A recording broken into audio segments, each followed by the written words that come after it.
언택트 소비 문화가 자리 잡으며 각광받고 있는 것은 바로 신선식품 배송이다.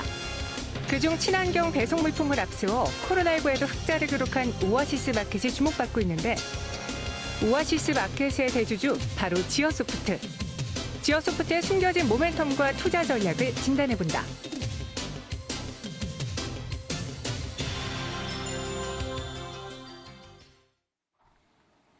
네, 앞서 오대훈 교수와 함께 짚어봤듯이 이 재난지원금이 들어온다면 우리는 분명히 무언가를 사고 소비를 할 것입니다. 따라서 수혜를 볼 수 있는 것들이 여러 산업들이 있는데 1차적으로 음식료, 먹는 데 쓸 거다라고 하셨잖아요. 실제로 관련 종목들의 주가가 벌써부터 뜨겁거든요. 그중에 하나 자세히 알아보도록 할게요. 매경 이코노미 박수호 기자와 함께하겠습니다. 안녕하세요. 네, 안녕하세요. 네. 오대훈 교수님 이야기 들으시면서 옆에서 막 고개 끄덕 계시면서 충분히 그럴 수도 있다. 네, 그렇게 이야기하고 계셨는데 지난번에 저희가 새벽 방송하면서 마켓컬리 이야기를 했잖아요. 네. 그 외에 또 많은 업체들이 있나요? 네, 지금 그냥 아파트 입구를 가보시면 네. 아침에 이제 그 새벽 배송이 굉장히 이제 치열한 부분이 되고 있는데 그 중에 하나가 쿠팡도 이 시장에 들어왔다 그러지만 네. 서울 근교를 보면 그 오아시스 혹은 오아시스 마켓이라는 로고를 본 분들이 되게 많을 겁니다. 이 오아시스라는 데가 최근에 굉장히 좀 급성장하고 있는 새벽 배송 신선식품 전문 업체인데요. 온라인에서 전날에 11시 정도에 주문을 하면 다음날 새벽에 딱 와 있다. 그렇게 해서 주부들 사이에서 특히 인기가 많은데 3040뿐만 아니라 요즘에는 5060까지 소비자들이 층이 굉장히 확대되고 있어서 굉장히 요즘에 좀 인기, 핫한 그런 쇼핑몰이라고 할 수 있겠습니다. 네, 제가 좀 약간 옛사람이라 그런지 모르겠지만 예전에는 잘 씻겨지지 않은 그냥 원재료를 샀다가 어느 순간부터는 이제 씻겨져서 나오는 하나씩 개별 포장된 그렇습니다. 그런 음식들도 많았는데 이제는 유기농으로 또 신선식품으로 바로 배송이 된다고 하니 우리 주부들이 좋아할 수밖에 없잖아요. 그렇습니다. 여기에 한 회사가 이제 지어소프트, 오아시스인데 상장사라고요. 자, 오아시스랑 지어소프트가 헷갈릴 수 있으니까 하나하나 설명을 드리면 오아시스 마켓은 이제 인터넷에서 여러분들이 주문할 때 이렇게 검색하면 나오는 그 회사입니다. 그러니까 인터넷으로 주문할 수 있는 회사고 오아시스를 또 검색해 보면 오아시스 마켓이 현장에도 있어요. 오프라인 매장이 수도권에 한 40군데 정도 매장이 또 있어요. 그래서 이 법인은 그러니까 오프라인과 온라인을 다 같이 친환경 그런 신선식품을 배송하고 또 유통하는 업체가 오아시스라는 업체이고 이 업체의 대주주는 따로 있습니다. 이 업체 대주주가 이제 상장사인 지어소프트라는 회사입니다. 이 지어소프트라는 회사는 말 그대로 소프트라는 이름이 들어가 있으니까 일단 IT 회사겠거니라고 생각을 하는데 왜 그러면은 일반 슈퍼마켓과 그리고 인터넷 신선식품 배송을 하는 업체를 갖고 있지라고 하면 이제 조금 있다가 말씀 나누겠지만 IT와 결합을 해서 이렇게 좀 잘 나가는구나 이렇게 이해하시면 되겠습니다. 네, 오아시스 마켓의 대주주가 이 상장되어 있는 지어소프트라는 회사입니다. 단순히 이제 코로나19로 빠졌다가 재반등한 게 아니라 최근 코로나19 수혜주들은 그보다 더 높이 올라갔거든요. 네, 지금 주가를 보더라도 지어소프트는 코로나 이전에도 이렇게 쭉 올라오고 있다가 약간 빠졌다가 굉장히 지금 급등하고 있는 그런 추세를 보이고 있습니다.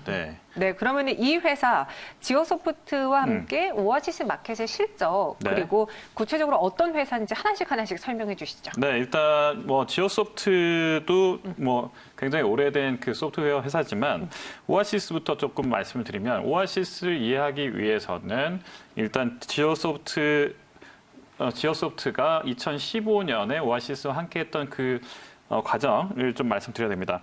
이 지어소프트와 오아시스의 이 주요 이 경영진을 보면 우리 소비자 생협이라는 곳을 빼놓을 수가 없어요. 여기 출신들이 상당히 많이 들어와 있거든요. 그러면 생협이라는 게 협동조합이잖아요. 그래서 이 협동조합에서 운영하는 마트 출신들이 이거 생협이라는 게 사실 가입자라든지 아니면 협동조합이라든지 이런 부분들이 좀 운영하는 데 있어서 약간의 제약사항은 좀 있어요. 그래서 이런 그 생협에서 갖고 있던 그런 유통 노하우, 또 마트 운영 경험 이런 것들을 이번에 오아시스라는 이름의 2015년에 마트 같은 개념으로 먼저 시작을 합니다. 그럼 오프라인 매장으로 시작을 하다 보면 생협에서 그동안 유통하던 것들 중에서 친환경, 유기농 이런 제품들이 굉장히 고부가가치로 많이 마진이 좋아서 많이 팔리게 되거든요. 그래서 오아시스는 되게 영리하게 뭐 서울 근교의 좀 부촌이라든지 아니 위례라든지 이런 곳에다가 친환경 유기농 상품 중심으로 해서 마트를 먼저 운영을 해봅니다. 그런데 되게 재밌는 거는 위례점의 경우에 하루에 첫 매출이 4천만 원. 그러니까 200평 매장에서 4천만 원 나왔대요. 그래서 여기 뭐냐 이거 너무 잘 나간다. 이렇게 했는데 다음 날에도 4천만 원이 또 나오더래요. 그러니까 이런 식으로 친환경 유기농은 오프라인에서 굉장히 좀 시장성이 있구나라는 거를 이제 이번에 이 경영진이 알게 된 거죠. 네. 그래서 그러면 2017년으로 넘어가면서 이제 그 매장들이 많이 늘려보니까 뭐가 잘 팔리고 뭐가 잘 되는지가 이제 보이잖아요. 이걸 바탕으로 해서 이제 지오소프트라는 회사가 본격적으로 온라인몰로 이렇게 변신을 한번 시켜보자. 그렇게 해서 1년여 준비 끝에 2018년에 지오소프트에서 만든 그 프로그램을 바탕으로 해서 오아시스 마켓이라는 걸 직접 온라인으로 판매를 시작하게 되는데 이때부터 2018년에 딱 시작하는 순간부터 새벽 배송이 또 굉장히 그 광풍이 불었잖아요. 네. 결국 이렇게 해서 대박을 납니다. 그래서 2017년, 2018년, 2019년 이렇게 그 자료들을 쭉 보면 2017년에는 오프라인만 했는데도 700억 가까이 매출이 나왔었거든요. 이 오아시스에서. 근데 오아시스가 2018년에 되면 1,100억 원 가까이 매출이 올라가요. 그러니까 그 온라인이 붙어주면서 네. 2019년이 되면 1,400억 가까이 매출이 또 불어납니다. 그래서 이 1,400억 가까이 매출이 불어나는데 여기서 더 재밌는 거는 새벽 배송 업체들이 보통 보면 이제 뭐 외부에서 많이 투자금을 유치해서 뭐 컬리 같은 경우는 4천억 이상 그 투자 유치를 해서 네. 그럼에도 불구하고 적자를 기록하고 있거든요. 그런데 지오소프트에서 만든 오아시스 마켓은 한 번도 적자를 낸 적이 없다. 네. 그리고 지난해에는 9억, 그러니까 약 10억 원 가까이 흑자를 내고 이렇게 하다 보니까 네. 지오소프트가 흑자를 냈다는 소식에 그러니까 오아시스가 흑자를 냈다는 소식에 지오소프트 주가가 또 한 번 급등하게 됐죠. 네, 사실 이런 스타트업이라고 해야 되나요? 네. 처음에 초기 투자를 받고 네. 계속 적자를 기록하다가 추후에 흑자 전환하는 네네네. 기업들이 많은데 네. 이 오아시스 마켓의 경우에는 초기부터 돈을 벌고 맞습니다. 있는 회사이기 때문에 지오소프트의 주가가 네. 반응을 하고 있는 것입니다. 네. 근데 온라인몰을 만들기 쉽다고 하더라도 네. 새벽 배송까지 더해지는 거는 기술력으로 접목하기가 좀 어려울 것 같은데요. 그래서요. 그래서 이게 그래서 굉장히 현장에 있는 인력과 그리고 소프트웨어가 굉장히 잘 그 융화가 돼야 되는데 제가 이번에 그 지오소프트가 만든 그 앱이 있어요. 프로그램이 있어요. 어플이요? 네. 네, 그 프로그램이 이제 그 직원들만 다운로드 받을 수 있는 그 어플인데 되게 재밌었던 게 뭐냐면 갔더니 굉장히 이제 냉동 창고, 냉장 창고가 있어요.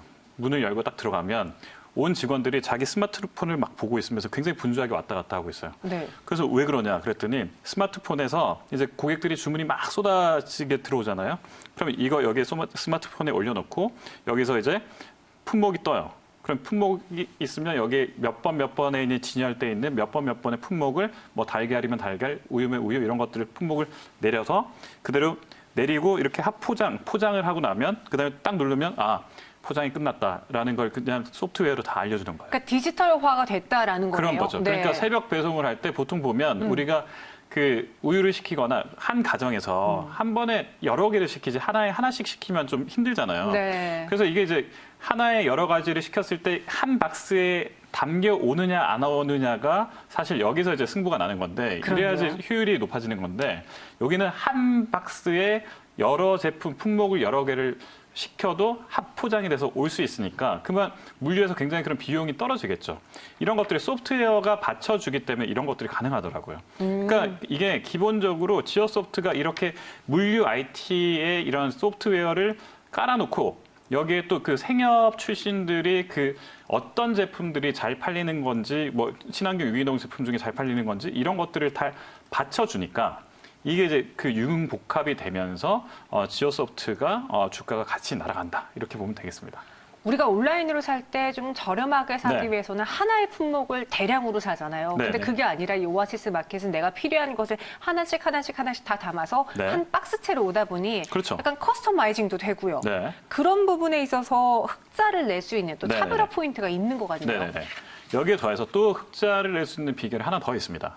이게 그 PB 상품이라고 아시죠? 아, 뭐 이마트, 노브랜드 이런 거요. 네. 그렇죠. 그러니까 유통회사라든지 어떤 회사든지 이렇게 그 수익률을 높이려면 PB 상품이 많아야 돼요. 맞아요. 근데 PB 상품이 많으려고 하다 보면 아니 어떤 게 잘 팔릴지 알아야 되잖아요. 근데 이런 알아야 되는 것들의 노하우는 이미 생협 출신들이 본인들이 이제 현장에서 팔아보면서 다 알아요. 그러면 이제 뭐 이를테면 우유라든지 콩나물이라든지 두부라든지 이런 것들은 항상 사야 되고 재구매율이 높잖아요.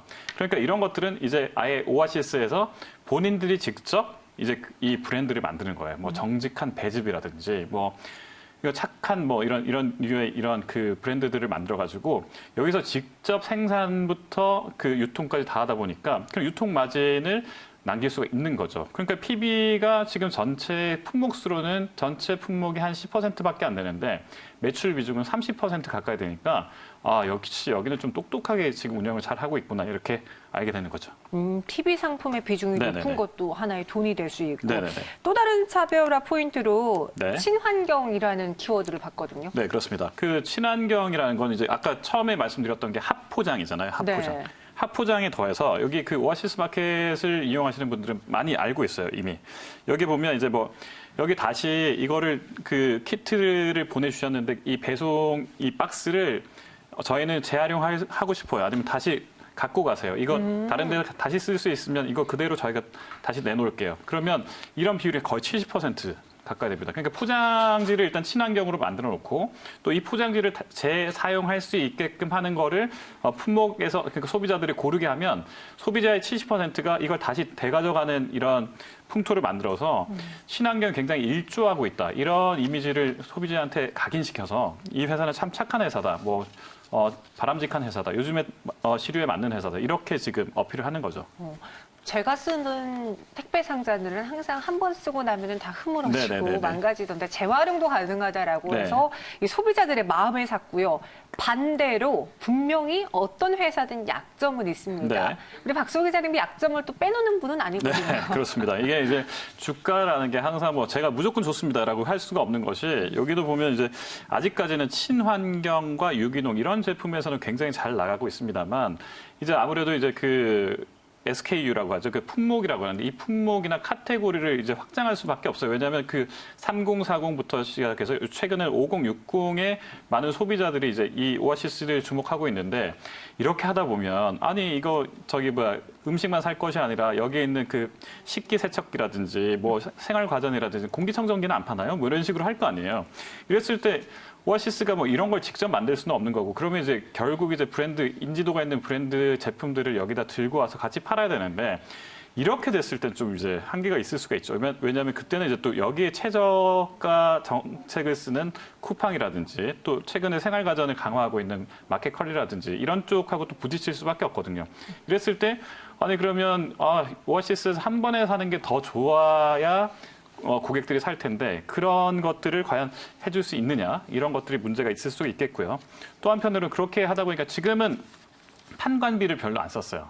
그러니까 광고 선전비라든지 이런 걸 많이 안 썼는데 앞으로는 이제 그런 이제 그 대형 업체들하고 이렇게 경쟁을 해야 될 때 판관비를 이제 써야 되는 이슈가 생기면 그 비용이 증가하면 그동안 해왔던 흑자 경영이 좀 흔들릴 수 있지 않느냐 이런 많은 우려들이 있습니다. 그 증권가에서도 그래서 변수가 뭐가 있겠습니까라고 하면 성장세는 높은데 내실 경영을 계속 이어나갈 수 있을 건가 여기에 대해서는 조금 의구심이 있다. 이런 애널리스트들이 많습니다. 네, 신선을 지배하는 자가 유통을 지배한다라는 말이 생길 정도로 유통업 업장에서 지금 새로운 먹거리로 떠오르고 있는 새벽 배송입니다. 이런 것들 참고해 보시기 바라겠고요. 지어소프트의 주가는요, 현재 전거래보다 1.39% 상승하면서 1,950원을 지나고 있습니다. 지금까지 박소 기자와 함께했어요. 오늘 말씀 고맙습니다. 네, 고맙습니다.